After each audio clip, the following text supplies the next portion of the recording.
बिस्मिल्लाहिर्रहमानिर्रहीम अस्सलाम वालेकुम। असीं पंहिंजे कोर्स खे वधाईंदे हिकु ॿी क्लास सां हाज़िर आहियूं ऐं हिन क्लास में असीं पास्ट कंटिन्यूअस टेंस खे पैसिवाइज़ में पढ़ंदासूं। पास्ट कंटिन्यूअस टेंस में पैसिवाइज़ सां गॾोगॾु असीं एक्टिवाइज़ खे रुॻो रिवाइज़ कंदासूं। लेकिन हिन क्लास खे स्टार्ट करण खां पहिरीं मुंहिंजी हिकु रिक्वेस्ट आहे, जेकॾहिं मां असांजे चैनल खे अञा ताईं नाहे सब्सक्राइब कयो त हींअर ई असांजे चैनल खे सब्सक्राइब करियो ऐं साथ ई बेल आइकन वारे बटन ते पिणु क्लिक करियो त जीअं अव्हांखे असांजी नेक्स्ट अचण वारी वीडियो मिली सघे। जेकॾहिं अव्हां असांखे सपोर्ट करणु चाहो था त हिन वीडियो खे हींअर ई लाइक करियो। हाणे असीं ॻाल्हि कंदा आहियूं हिन क्लास जी। हिन क्लास में असीं पास्ट कंटिन्यूअस टेंस में एक्टिवाइज़ ऐं पैसिवाइज़ ॿिन्ही खे पढ़ंदासूं, यानी कि एक्टिवाइज़ खे असीं रिवाइज़ कंदासूं ऐं साथ ई पैसिवाइज़ खे पढ़ंदासूं। सभ खां पहिरीं असां छा पढ़ंदा आहियूं? फॉर्मेशन। फॉर्मेशन जो मतिलबु इहो आहे त फार्मूलो जंहिंजी मदद सां असीं जुमिला ठाहींदा आहियूं। फॉर्मेशन में सभ खां पहिरीं असीं अफर्मेटिव जी ॻाल्हि कंदासीं, लेकिन अफर्मेटिव छा आहे इहो ॿुधी वठो। अफर्मेटिव असीं चवंदा आहियूं उन्ही जुमिलनि खे जेके हाकारी हुजनि, यानी कि हर उहो कमु जेको हाकारी हुजे तंहिंखे असीं अफर्मेटिव चवंदा आहियूं ऐं अहिड़े सेंटेंस खे असीं अफर्मेटिव जा सेंटेंस चवंदा आहियूं।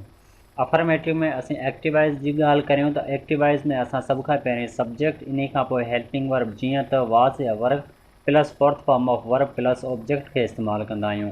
वाज़ ऐं वर्क जेको आहे असीं पास्ट सिंपल टेंस में क्लियर करे आया आहियूं त वाज़ किथे ऐं वर्क किथे इस्तेमालु थींदो आहे, लेकिन हिते हिकु दफ़ो वर्क वरी बि क्लियर कंदा आहियूं। वाज़ जेको आहे अव्हां सिंगुलर सां ऐं वर्क जेको आहे अव्हां प्लूरल सां इस्तेमालु करे सघो था। पैसिवाइज़ में असां सभ खां पहिरीं ऑब्जेक्ट, इन खां पोइ हेल्पिंग वर्ब जीअं त was are verb plus being plus third form of verb plus by plus subject खे इस्तेमालु कंदा आहियूं। एक्टिवाइज़ हुजे चाहे पैसिवाइज़ हुजे, वाज़ जेको आहे हमेशह अव्हां लाइ सिंगुलर लाइ इस्तेमालु थींदो ऐं वर्क जेको आहे प्लूरल लाइ इस्तेमालु थींदो। नेगेटिव जी ॻाल्हि करियूं त नेगेटिव में असां एक्टिवाइज़ में subject plus was are verb plus not plus fourth form of verb plus object ऐं पैसिवाइज़ में object plus was are verb plus not plus being plus third form of verb plus by plus subject खे इस्तेमालु कंदा आहियूं। अव्हां note करियो त not जेको आहे अव्हां एक्टिवाइज़ में हेल्पिंग वर्ब खां पोइ इस्तेमालु कंदा आहियो, लेकिन जेको आहे पैसिवाइज़ में अव्हां नॉट वाज़ आर वर्ब जे विच, वाज़ ऐं वर्ब ऐं बीइंग जे दरमियान इस्तेमालु कंदा आहियो। इंट्रागेटिव यानी सवालिया जुमिला, उहे जुमिला जेके सवालिया तौरु इस्तेमालु थियनि, इन खे असीं इंट्रागेटिव जा सेंटेंस चवंदा आहियूं, जंहिंजी फॉर्मेशन हीअ आहे। एक्टिवाइज़ में वाज़ वर्ब सभ खां पहिरीं इस्तेमालु कंदासीं, इन खां पोइ subject plus fourth form of verb plus object and then last question mark इस्तेमालु कंदासीं।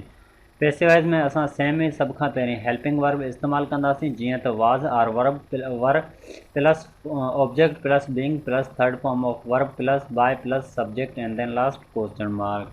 एक्टिवाइज़ में असीं वाज़ वर्क खां पोइ फ़ौरन सब्जेक्ट इस्तेमालु कंदा आहियूं, लेकिन हिते असीं वाज़ ऐं वर्ब खां पोइ ऑब्जेक्ट खां पोइ असां बीइंग जो इस्तेमालु कंदासूं। बीइंग हिते असांखे ॾेखारे थो त हीउ जुमिलो यानी कि जेका असीं ॻाल्हि करे रहिया आहियूं उहो कंटिन्यूअस हुई, यानी कि जारी हुई, हलंदड़ हुई। उमेद करियूं था त अव्हांखे हीअ फॉर्मेशन मिली चुकी हूंदी ऐं इन फॉर्मेशन खे अव्हां सम्झी चुका हूंदा। हाणे इन्हनि खे असीं डिटेल सां सेंटेंस जी मदद सां क्लियर करियूं था। पास्ट कंटिन्यूअस टेंस जा कुझु एग्ज़ाम्पल वठंदासीं ऐं इन सां असां जेके फॉर्मेशन पढ़ी आया आहियूं उन जी मदद सां ही सेंटेंस ठाहिया आहिनि ऐं इन्हनि खे असीं पढ़ी करे सेंटेंस खे बि क्लियर कंदासीं, गॾोगॾु असीं फॉर्मेशन खे बि सम्झंदासीं। एक्टिवाइज़ में असां वटि हिकु जुमिलो आहे जेको आहे she was washing a car. She was washing a car. हिते जेकॾहिं कार जी जॻह ते कार्स हुजे हा त असीं छा करियूं आहे? वाज़ न बल्कि हिते वर्क जो इस्तेमालु करियूं आहे ऐं शी सां गॾु असीं वाज़ इस्तेमालु कयो आहे। ठीकु आहे, छो जो हिते सिंगुलर आहे। प्लूरल में सॉरी पैसिवाइज़ में ई असां जेकॾहिं हिते कार जी जॻह ते कार्स हुजे हा त असीं हिते वर्क जो इस्तेमालु करियूं आहे, लेकिन एक्टिवाइज़ में असीं वाज़ या वर्क डिपेंड करे थो सब्जेक्ट ते ऐं हिते वाज़ ऐं वर्क डिपेंड करे थो छा ते? ऑब्जेक्ट ते। असां फॉर्मेशन में ॾिसी आया आहियूं त ऑब्जेक्ट पैसिवाइज़ में पहिरीं ईंदो आहे। हिते शी आहे त हिते वाज़ ईंदो, चाहे हिते कार्स हुजे या कार हुजे त हिते छा हूंदो? वाज़ ई रहंदो। लेकिन पैसिवाइज़ में अगरि कार्स थी वञे त हिते वर्क जो इस्तेमालु कंदासूं ऐं जेकॾहिं कार यानी कि सिंगुलर हुजे त असीं वाज़ जो इस्तेमालु कंदासूं। पैसिवाइज़ में छा थींदो? A car was being washed by her. हिते असीं थर्ड फॉर्म ऐं हिते असीं फोर्थ फॉर्म जो इस्तेमालु कयो आहे। इन्ही सां गॾोगॾु असीं नेगेटिव जी ॻाल्हि करियूं। इन जुमिले खे असीं नेगेटिव में कन्वर्ट कंदा आहियूं। She was not washing a car. हीउ जुमिलो असां इन लाइ इस्तेमालु कयो आहे त अव्हांखे जेको अफॉर्मेशन हुई उहो अव्हांखे क्लियर थी सघे। She was not washing a car, हिते असीं वाज़ खां पोइ छा जो इज़ाफ़ो कयो आहे, नॉट, यानी कि एक्टिवाइज़ में हेल्पिंग वर्ब ऐं ऑब्जेक्ट जे वर्ब जे दरमियान नॉट जो इज़ाफ़ो कंदा आहियूं।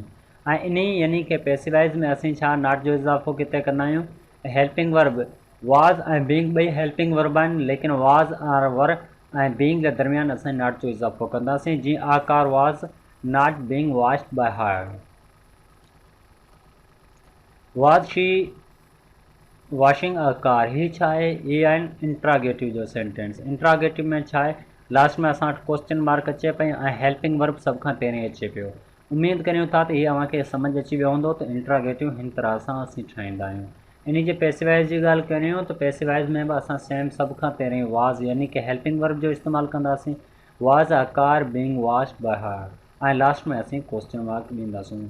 उमेदु करियूं था त अव्हांखे पास्ट कंटिन्यूअस टेंस जो पैसिवाइज़ ऐं हिन सां गॾोगॾु एक्टिवाइज़ जी रिवाइज़ बि पसंदि आई हूंदी। इंशाल्लाह असां हाणे नेक्स्ट क्लास में मिलंदासूं। तेसिन ताईं ख़ुदा हाफ़िज़। सिंध बाराजियन सिंधी टोपी अजरत बाराजियन इहा सिंध नदी रीता सिक भरी प्रीता।